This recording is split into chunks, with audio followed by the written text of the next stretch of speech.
પોરબંદરના હિરલબા જાડેજાની વધુ એકવાર ધરપકડ કરવામાં આવી હતી। સાયબર ક્રાઇમના ગુનામાં પોલીસે ધરપકડ કર્યા બાદ તેની પૂછપરછ કરાઈ હતી। જે મામલે હિરલબા હાલ જૂનાગઢ જેલમાં છે, ત્યારે પોરબંદર કોર્ટમાં મુકાયેલ તેમની જામીન અરજી નામંજૂર કરવામાં આવી છે। વિવિધ રાજ્યોમાં થતા સાયબર ફ્રોડની કરોડોની રકમ હિરલબાના માણસો તથા નાના પરિવારોના એકાઉન્ટમાં જમા થતી હતી। તેને લઈને ઊંડાણપૂર્વક તપાસ પોલીસ કરી રહી છે। પોરબંદર સાયબર ક્રાઇમ પોલીસ સ્ટેશનમાં હિરલબા જાડેજા સહિત કુલ 6 શખ્સો સામે સાયબર ફ્રોડને લગતા ગુનો દાખલ કરવામાં આવ્યો હતો। ત્યારબાદ પોરબંદર પોલીસે જેલમાંથી કબજો મેળવી ધરપકડ કરીને હિરલબા જાડેજા તથા હિતેશ ઓડેદરાની જેલમાંથી ધરપકડ કરી હતી। ત્યારબાદ તેમની પૂછપરછ કરાઈ હતી અને બાદમાં હિરલબાને જૂનાગઢ જેલ ખાતે મોકલી દેવાયા હતા।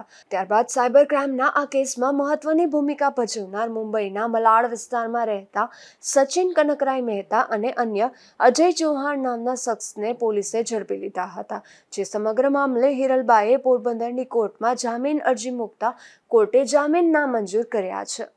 નિપુલ પોપટ, ગુજરાત ન્યૂઝ, પોરબંદર।